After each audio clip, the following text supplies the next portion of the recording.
because he was living in my house at the time, and he was working on his own album, which is really melodic and musical, and you know, it doesn't try to be trendy and stuff like that, and it was more of a, I don't know, it just seems more human.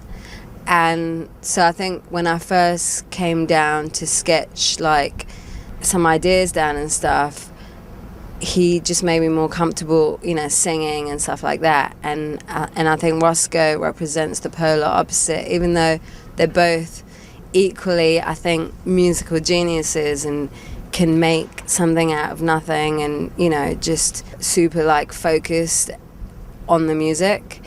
And I think, you know, I just really needed that from our producers, who are just like into the music and wanted to sort of like experiment and explore like new ideas, and didn't come to the table with like preconceived ideas, you know. It's like, it's difficult going in with producers that I've always worked with, you know, for example Switch and Diplo and stuff, because they've now become, you know, mainstream producers or whatever, and they're really opinionated about where they're at with music, you know, and it was good to have someone like Roscoe who wasn't opinionated yet, you know, and he appreciated music for however it came out, and it was sort of trying to make that make sense for me. And you know, if it was up to me, I wouldn't have even had the like any extra music on it. I would have just had the drills all the way through. But you know, it seemed a bit too experimental at the time. You know, he was just like, are you sure about that? But I'm always pushing him to do weirder stuff. It's interesting, I went in to master my record and everyone kept saying, you do know there's like glitches in this song and that song and this song, and I was like, yeah, and I want to leave it there. Like Space Odyssey, you know, the bit where it breaks down and stuff, that's just done on like an iPhone app. And you know, we recorded it back into the computer, and it's made up of all the glitches and stuff, and it's not controlled. And you know, because we recorded it at the same time as me singing, like it's just is at it as it is, yeah. So Tequila, I think, is the most like exciting for me as well, musically. Like a cave, you have to go down into it, and then I just sort of, you know, made it as creative as possible for me, because I was sort of making the furniture and making the pictures. You were making the furniture? Yeah, and covered all the walls with like stuff that I made, and so it felt like every step of the way that I was just, you know, working on the layers of this sort of environment. And you know, it's not like state-of-the-art studio, it's just got a table, 2 speakers and a laptop, like how Calla was made. And yeah, so it was just kind of no pressure, basically, you know. And I think that's what the most important thing to me was at the time, is not being this huge studio that costs so much money with all these like people and engineers, and you know, like with the pressure of making like hits, you know. And I wanted to make something more personal. It was made at home in like a commune environment, just because at the moment that's what was possible to me. You know, I had a child, and it was like the baby monitor only goes for sort of like 200 meters radius or whatever, so I couldn't go further than that. So yeah.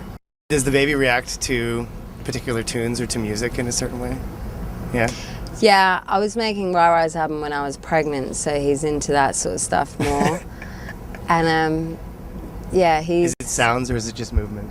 No, he sings, and yeah, he's into bass lines. Like the whole time, you know, he was born and stuff, Black Star was always making stuff, so he always heard the like rumbling of the, you know, bass lines and stuff, and slept to it. That when we stop making music, he starts crying. Oh wow. And yeah, that's crazy. So he finds it soothing. I made a track for my album, the first song that I was really into, and the song that actually made my album go in the direction it did, or inspired the album to go in the direction, never actually made the album. But I want to get Jay-Z. I want to give it to him, because I think it suits him more. Yeah. Yeah. Where does What's the vibe like? Kind of set us up a little bit of what... It's like insane. He's never done anything like that. Right. Yeah. Is it more insane than like Stepping Up? Way more insane. But in the same ballpark. I guess this is my album in style.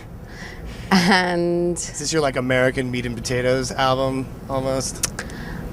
I don't know, everyone keeps sort of saying, why doesn't it sound like the last one? But I think being a life experience artist or whatever, it wouldn't have been truthful for me to make a worldly sounding album when I was in America, you know? So I think to me it sounds really American in English alien in America kind of way. After the last one, what did you know you didn't want to do? I think it worked out great that I couldn't leave the country and I was just like shut and locked up in a cave, and it gave me time and space to just puke all this stuff out that was going on in my own life, you know. It's like I couldn't even register another human being or another influence or, you know, the scene and the music that's going on outside and all this sort of stuff, which I've always been like that. I've always been out there kind of person and like, you know, I don't know, been really connected to everything and everyone before, and this is the first time I had to just take time out. And I think, you know, on my first album and stuff, you know, I thought that Amazon was me singing and, you know, and Paper Planes was me singing. But yeah, I guess everyone sort of seems to think that I'm singing more on this album. Well, like I'm just singing louder. Right. Because there's some stuff where, like, you know, I think it is what it is. Where I'm hearing like some like serious Rihanna Dream type stuff. Oh, there. I don't know. I thought it was more Tracy Chapman-y, you know, like that. Right. Yeah, I think it is what it is. It's sort of like 90s singing for me. Yeah. Right. I think it takes some muscles. Like, would you quantify that as your love song? Maybe in a certain way. Does it break your back to say that? Yeah, I don't know if I'm ready. I just can't go there. I think is this your I'll have to R. make Kelly joint? another album. Just not ready. Oh, yeah, okay. I still fight the ones that fight me. That's like the song. I had to balance it out. Right. Although you do say, I really love a lot also. That's true. I do. Tell me about what you But love. I bite the ones that bite me. I want to hear what you love about. Everyone's always like, you know, whatever. I want to hear about M.I.A. like loves. M.I.A. loves. I can't say it. Justin Bieber. My album's really diverse because I think, you know, I try to make a 3D, three-dimensional version of, you know, who I was, and I feel like, and maybe that's because I was making it in the year when everything was 3D, you know, and it's like the World Cup in 3D, and it's like toothpaste adverts in 3D. So I was like, fine, I'll make like an M.I.A. album in 3D, and I think that's what I did. Like sonically, it's a 3D album. It's not this one-dimensional shiny pop album or like type dubstep album. It's like it's just 3D person, and yeah, there's like, you know, you're not always like high all the time going, oh my god, life is so great, skippity doo dah, skippy skippy skip, and it's like at the beach. It's not like that, you know. It's like it's way more complex than that, and I think it has those levels in it for me.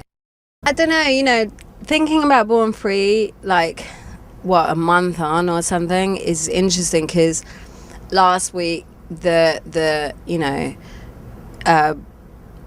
I guess in Arizona they shot the Mexican kid, and it kind of, now a month later you have like a real issue that